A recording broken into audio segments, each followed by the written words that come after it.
తెలంగాణ రచయితల సంఘం వరంగల్ జిల్లా అధ్యక్షుడు పొట్లపల్లి శ్రీనివాస్ అధ్యక్షతన ఉభయ వరంగల్ జిల్లాలో కవులకు నూతన రచనలకు వేదికను హన్మకొండ నక్కలగుట్టలో వైభవంగా ఏర్పాటు చేశారు. ఈ కార్యక్రమానికి పెద్ద ఎత్తున కవులు, పండితులు హాజరయ్యారు. పాఠకుని చేరుకునేటువంటి కవిత్వాన్ని, చదివి ఆనందించేటువంటి కవిత్వాన్ని మనం ఆ పాటల్ని పరిశీలించడం ద్వారా చేయగలుగుతామని నేను భావిస్తున్నాను.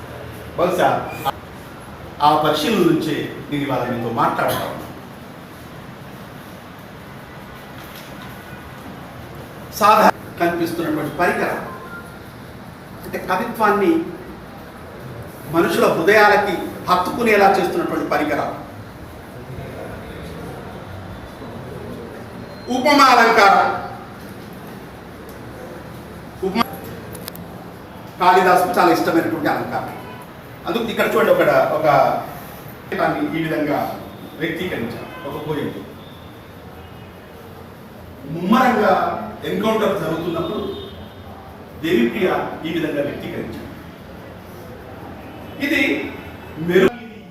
తెలంగాణ రచయితల సంఘం గత 9 నెలలుగా కవిత్వంతో కలుద్దాం అనే శీర్షికతోని ప్రతి నెల ఒక కార్యక్రమాన్ని నిర్వహిస్తుంది.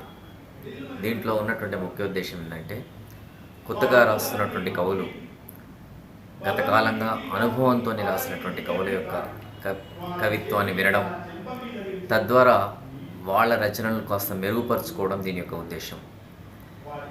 అందులో భాగంగానే తెలంగాణ రచయితల సంఘం ఈ కార్యక్రమాన్ని ఏర్పాటు చేయడం జరిగింది.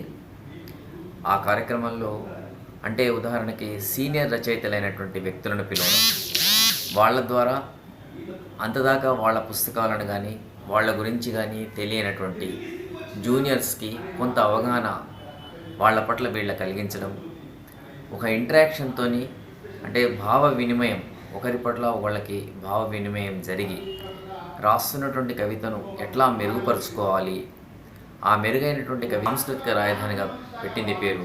అట్లాంటి సాంస్కృతిక రాజధానిలో ఇట్లాంటి కార్యక్రమాన్ని ప్రకృతితోని పోల్చుకొని వ్యక్తీకరించేటువంటి శిల్ప పద్ధతి ప్రకృతీకరణ అయినటువంటి పోయంలో ఈ విధంగా వ్యక్తీకరిస్తాడు సతీష్ చంద్ర. వాడెవడో ఎడారిగాడు మాత్రమే మెరుపు ఖడ్గాన్ని చేత